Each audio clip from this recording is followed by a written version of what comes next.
नमस्कार दोस्तों, स्वागत है आपका हमारे YouTube चैनल एग्ज़ाम गुरु में।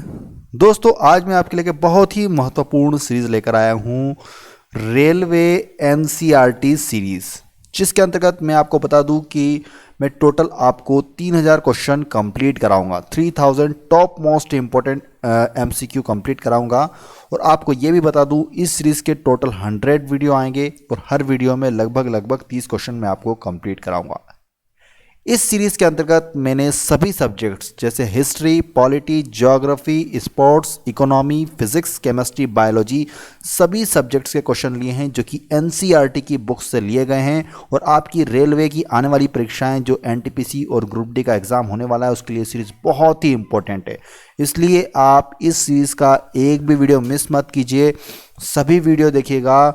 और मैं आपको ये भी बता दूं कि हर वीडियो के अंतर्गत 30 क्वेश्चन आएंगे, तो हर क्वेश्चन का आंसर आपको कमेंट बॉक्स में देना है। मतलब ये मान लीजिए कि आपको 3000 क्वेश्चन कंठस्थ हो जाएंगे, जो कि आपको 100% एग्जाम में, एनटीपीसी एग्जाम में 40 में से 40 मार्क्स दिलाएंगे और ग्रुप डी की एग्जाम में 50 में से 50 मार्क्स आपको जीके, जीएस और करंट अफेयर्स में प्राप्त हो जाएंगे।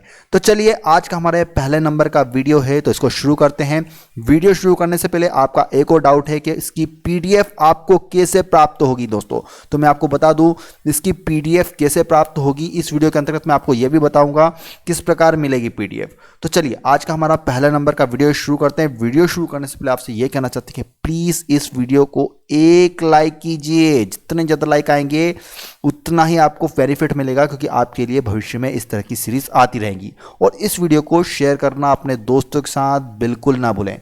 यह वीडियो डेली सुबह 10:30 बजे आपको हमारी चैनल पर प्राप्त होगा, इसलिए एक भी दिन मिस मत कीजिए। और डेली आपको सुबह 10:30 बजे आपको हमारी चैनल पर यह वाला वीडियो मिलेगा और ये सीरीज बहुत ही महत्वपूर्ण है। तो चलिए, आज का हमारा पहले नंबर का क्वेश्चन स्टार्ट करते हैं। हमारा पहले नंबर का क्वेश्चन है, दामोदर घाटी परियोजना किन प्रदेशों में है? बतलाना बच्चों, बहुत ही इंपॉर्टेंट क्वेश्चन है पहला वाला।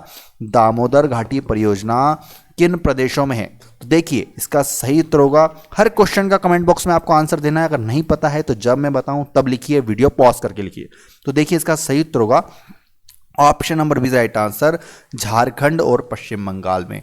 दामोदर घाटी परियोजना किन प्रदेशों में है? तो झारखंड और पश्चिम बंगाल में। देखिए, आपको एक और बात ध्यान रखनी है, दामोदर घाटी जो परियोजना है भारत की पहली बहुउद्देशीय परियोजना है। भारत की पहली बहुउद्देशीय परियोजना बोलते हैं, और जो कि झारखंड और पश्चिम बंगाल में स्थित है। आपको बता दूं कि यह 24,235 वर्ग किलोमीटर में फैली हुई। कितने? 24,235 वर्ग किलोमीटर में।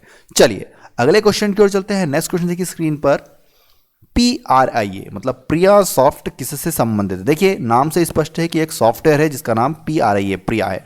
ठीक है, इसका फुल फॉर्म भी मैं आपको बताऊंगा, तो किससे संबंधित है सबसे पहले आपको यह बताना है।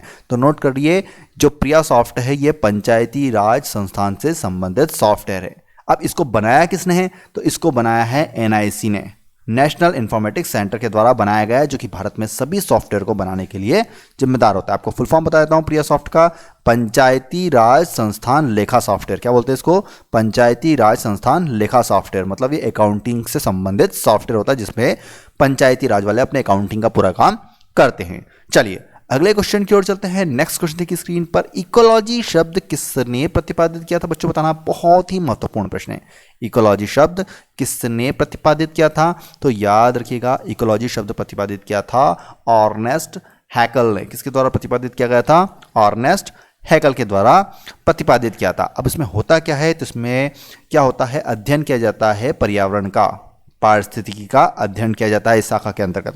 इसकी स्थापना किस वर्ष हुई थी? तो याद रखिएगा 1866 में अर्नेस्ट हैकले के द्वारा की गई थी इकोलॉजी शब्द का प्रतिपादन।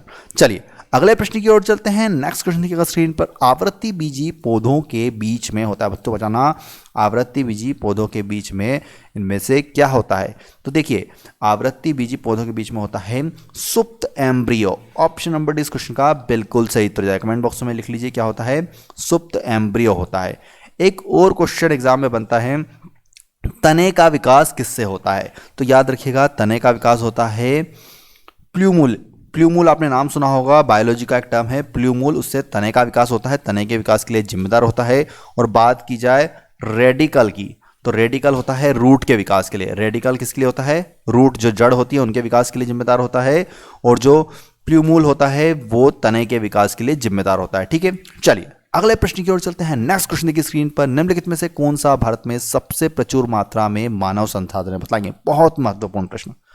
निम्नलिखित में से कौन सा भारत में सबसे प्रचुर मात्रा में मानव संसाधन है? तो देखिए इसका सही उत्तर का ऑप्शन डी राइट आंसर, असंगठित क्षेत्र में निम्न कुशल श्रम, जो कि भारत में सबसे प्रचुर मात्रा में मानव संसाधन माना जाता है। कौन सा? असंगठित क्षेत्र में निम्न कुशल श्रम। चलिए अगले प्रश्न की ओर चलते हैं, और साथ साथ आपको यह भी कहना चाहता हूं कि आप मेरे साथ साथ नोट्स बनाते चलें। मतलब ये मान लीजिए कि आपको 3000 क्वेश्चन कंप्लीट करा रहा हूँ, सभी महत्वपूर्ण प्रश्न है, एक भी सिंपल क्वेश्चन नहीं है। तो 3000 क्वेश्चन के आपको नोट्स बनाने हैं।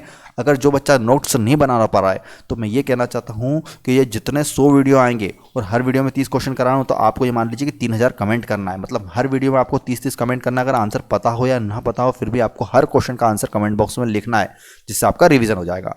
पता ना, अगला बहुत ही महत्वपूर्ण क्वेश्चन है, पंडित जसराज किस घराने से संबंधित है, बताएंगे। पंडित जसराज किस घराने से संबंधित है? तो इसका सही उत्तर होगा option number D right answer, Mewati. Note कीजिए, जो पंडित जसराज है वो कौन है? पहली बात तो भारत के एक प्रसिद्ध शास्त्रीय संगीतकार है। कौन है? शास्त्रीय संगीतकार है, जो कि मेवाती घराने से ताल्लुक रखते हैं। चलिए अगले क्वेश्चन की ओर चलते हैं। ध्वनि का अधिकतम वेग इनमें से किसमें होता है, बताएंगे। ध्वनि का अधिकतम वेग इनमें से किसमें होता है? तो ये होता है इस्पात में होता है। किसमें होता है ध्वनि का अधिकतम वेग? इस्पात में होता है। बहुत ही महत्वपूर्ण प्रश्न है अभी। चलिए अगले क्वेश्चन की ओर चलते हैं। नेक्स्ट क्वेश्चन देखिए, सिडबी की स्थापना कब हुई थी? सिडबी की स्थापना कब हुई थी? बहुत ही महत्वपूर्ण प्रश्न है। भारतीय लघु उद्योग विकास बैंक बोलते हैं सिडबी को। क्या बोलते हैं? भारतीय लघु उद्योग विकास बैंक, मतलब सिडबी, जो लघु कुटीर उद्योगों को सपोर्ट प्रोवाइड करता है। तो इसकी स्थापना हुई थी दोस्तों 2 अप्रैल 1990। मतलब ऑप्शन नंबर से इस क्वेश्चन का बिल्कुल सही उत्तर है। कमेंट बॉक्स में सभी लिखेंगे, मेरे साथ साथ हर क्वेश्चन का आंसर लिखना है। जिसने 3000 कमेंट कर लिए ना हमारे सभी 100 वीडियो में इस सीरीज के, याद रखना उसके है ना 100% सिलेक्शन पक्का है। एनटीपीसी और ग्रुप डी में जीके जीएस और करंट अफेयर्स उसके सारे क्वेश्चन सही होंगे। ठीक है, चलिए नेक्स्ट क्वेश्चन देखिए, मानवतावाद का प्रवर्तक पेट्रॉर्क किस देश का निवासी था, बताएंगे। मानवतावाद का प्रवर्तक पेट्रॉर्क किस देश का निवासी था? तो ये था दोस्तों option number right answer, Italy का निवासी था। कहाँ का निवासी था? इटली का। सभी कमेंट बॉक्स में लिख दीजिए इटली। चलिए अगले प्रश्न की ओर चलते हैं। जापान ने 1904-5 के युद्ध में किस देश को पराजित किया था? बहुत ही महत्वपूर्ण, बताएंगे। जापान ने 1904-5 के युद्ध में इनमें से किस देश को पराजित किया था? तो ये किया था उन्होंने रूस को। किस देश को पराजित किया था दोस्तों? रूस को पराजित किया था। चलिए अगला प्रश्न देखिएगा, नेपोलियन ने अपने सैनिक जीवन की शुरुआत किस पद से की थी? नेपोलियन ने अपने सैनिक जीवन की शुरुआत इनमें से किस पद से की थी? तो इसका सही उत्तर होगा option number C right answer, तोपची के पद से। जो नेपोलियन था उसने अपने सैनिक जीवन की शुरुआत तोपची के पद से की थी। नेक्स्ट क्वेश्चन देखिए स्क्रीन पर, यदि किसी कण का रैखिक संवेग दोगुना कर दिया जाए तो इसकी गतिज ऊर्जा क्या होगी? बच्चों बताना। यदि किसी कण का रैखिक संवेग दोगुना कर दिया जाए तो इसकी गतिज ऊर्जा पर क्या प्रभाव पड़ेगा? तो इसकी गतिज ऊर्जा हो जाएगी 4 गुनी। ऑप्शन नंबर 20 क्वेश्चन का बिल्कुल सही उत्तर होगा। ठीक है, चलिए नेक्स्ट क्वेश्चन देखिएगा, 1861 में इंडियन मिरर समाचार पत्र का संपादन व प्रकाशन किसने किया था? तो नोट कीजिए, 1861 में इंडियन मिरर समाचार पत्र का संपादन किया था मनमोहन घोष और देवेंद्रनाथ टैगोर ने। कमेंट बॉक्स में नोट करना इंपॉर्टेंट क्वेश्चन है, किसने किया था? मनमोहन घोष व देवेंद्रनाथ टैगोर ने। चलिए अगले प्रश्न की ओर चलते हैं। एक और चीज याद रखिएगा, कहां पर किया गया था? तो ये कलकत्ता में किया गया था दोस्तों। बहुत ही महत्वपूर्ण है, याद रखना है ना, कलकत्ता में इंडियन मिरर। चलिए अगले प्रश्न की ओर चलते हैं। उत्तर भारत में गुप्त काल के समय दक्षिण में कौन सा वंश था, बताएंगे। उत्तर भारत में गुप्त काल में दक्षिण में कौन सा वंश था? तो ये था दोस्तों option number B right answer, राष्ट्रकूटों का वंश था। कौन सा वंश था? राष्ट्रकूटों का वंश था। ये भी बहुत ही महत्वपूर्ण प्रश्न है, इसको भी कमेंट बॉक्स में नोट कर लेना। चलिए अगले प्रश्न की ओर चलते हैं। शाहजहां का काल किसका स्वर्णकाल कहा जाता है, बताएंगे। शाहजहां का काल इनमें से किसका स्वर्णकाल कहा जाता है? तो ये कहा जाता है स्थापत्य कला का। किसका?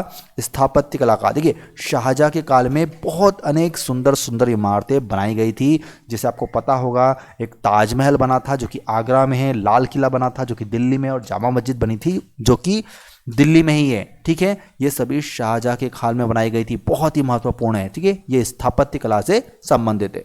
चलिए अगला प्रश्न देखिए, गुप्तकालीन साहित्य का स्वर्ण युग किसके समय को कहा जाता है? तो नोट कीजिए, गुप्तकालीन साहित्य का स्वर्ण युग किसके समय को कहा जाता है? तो ये कहा जाता है चंद्रगुप्त द्वितीय विक्रमादित्य के काल को। किसको कहा जाता है? चंद्रगुप्त द्वितीय विक्रमादित्य के काल को कहा जाता है। चलिए अगले प्रश्न की ओर चलते हैं। विधि आयोग है, बताएंगे विधि आयोग है किस तरह का निकाय है? विधि आयोग, तो नोट करना, विधि आयोग एक गैर संवैधानिक निकाय है।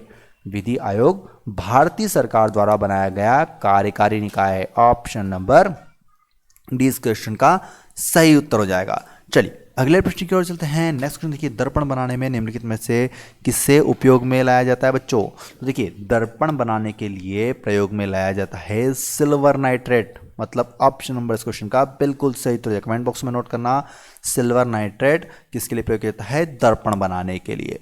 चलिए नेक्स्ट क्वेश्चन देखिए स्क्रीन पर, निम्नलिखित में से कौन सी वेक्टर राशि है? बताना, निम्नलिखित में से कौन सी वेक्टर राशि है? तो वेक्टर राशि इनमें से कौन सी है? तो यह है दोस्तों बल। बल एक वेक्टर राशि है, मतलब सदिश राशि है, तथा चाल, ऊर्जा एवं तापमान अदिश राशियों की श्रेणी में आती है। तीनों ही कैसी हैं? अदिश राशि, जबकि बल एक सदिश राशि है। ऑप्शन नंबर इस क्वेश्चन का बिल्कुल सही उत्तर जाएगा। नेक्स्ट क्वेश्चन देखिएगा, चावल की खेती के प्रथम साक्ष्य कहाँ से प्राप्त हुए हैं? तो देखिए चावल की खेती के जो प्रथम साक्ष्य मिले हैं वो प्राप्त हुए हैं बेलन घाटी से। दोस्तों कहाँ से प्राप्त हुए हैं? बेलन घाटी से। कहाँ पर है यह स्थान? है उत्तर प्रदेश के इलाहाबाद में स्थित है। कहाँ पर स्थित है? उत्तर प्रदेश के इलाहाबाद में। बहुत महत्वपूर्ण प्रश्न है, कमेंट बॉक्स में नोट कीजिएगा, बहुत ही इंपॉर्टेंट क्वेश्चन चल रहे हैं। नेक्स्ट क्वेश्चन देखिए, सभी कवक सदैव होते हैं, बताएंगे बच्चों सभी कवक सदैव किस तरह के होते हैं? तो देखिए नोट कीजिए, बहुत ही महत्वपूर्ण प्रश्न है। मृतोपजीवी की श्रेणी में आते हैं, मृतोपजीवी की श्रेणी में आते हैं सभी कवक। ऑप्शन नंबर डी इस क्वेश्चन का बिल्कुल सही उत्तर हो जाएगा। नेक्स्ट क्वेश्चन देखिएगा स्क्रीन पर, 22 जनवरी 1905 को खूनी रविवार की घटना कहाँ पर हुई थी बच्चों? बताना, 22 जनवरी 1905 को खूनी रविवार की घटना कहाँ पर हुई थी?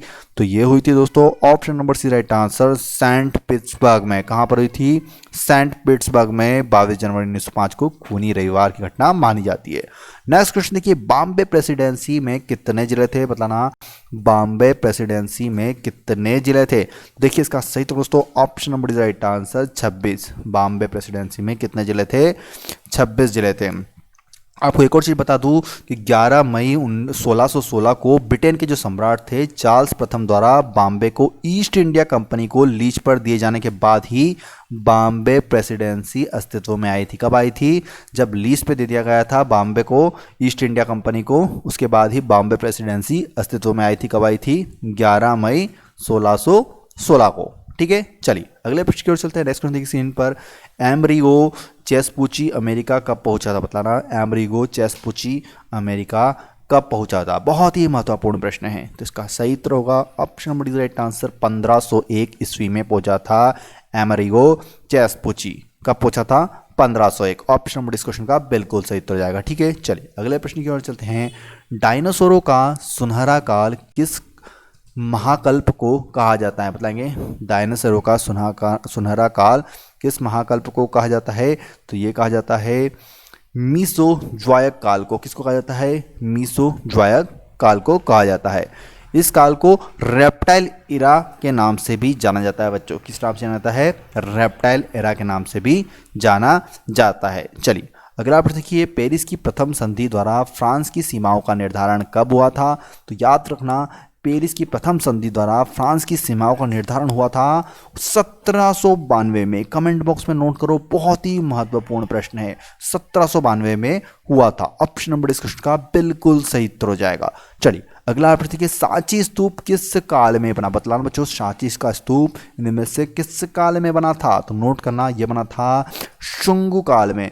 कब बना था सांची का स्तूप? शुंग काल में बना था। आपको बता दूं कि सांची मध्य प्रदेश में स्थित है और यूनेस्को द्वारा विश्व धरोहरों में शामिल स्तूप है।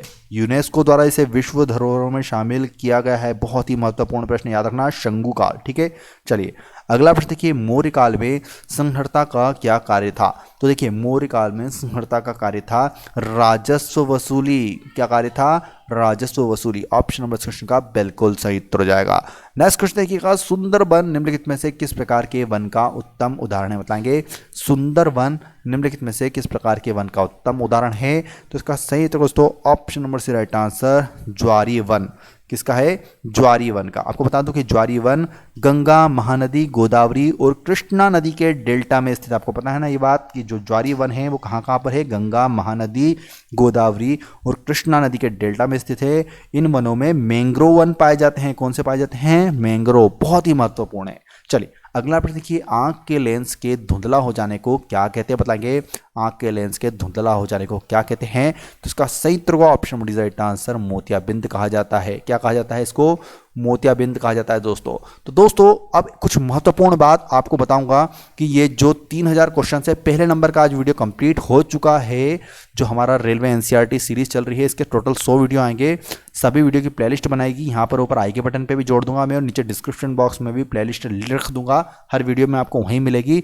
साथ साथ पीडीएफ आपको कैसे प्राप्त होगी ये भी बताया जाएगा। पीडीएफ आपको तभी मिलेगी जब ये पूरे 100 वीडियो कंप्लीट हो जाएंगे। मतलब आपके हर वीडियो में जो 30 क्वेश्चन आने वाले हैं, इस प्रकार 3000 क्वेश्चन जैसे ही कंप्लीट हो जाएंगे आपको पीडीएफ प्राप्त हो जाएगी। प्लीज़ इस वीडियो को एक लाइक करना बिल्कुल भी ना भूलें। जितनी ज़्यादा लाइक आएंगे उतना ही जल्दी आपकी ये सीरीज़ कंप्लीट कराई जाएगी। उसको शेयर ज़्यादा से ज़्यादा करें, व्हाट्सएप, फेसबुक, टेलीग्राम पर हर बच्चा शेयर करें। जितने ज़्यादा शेयर आएंगे उतनी जल्दी आपके लिए वीडियो आते जाएंगे। वीडियो देखने के लिए बहुत बहुत धन्यवाद। इस वीडियो का टाइम है डेली सुबह 10:30 बजे आपको ये वीडियो प्राप्त हो जाएगा। जय हिंद, जय भारत।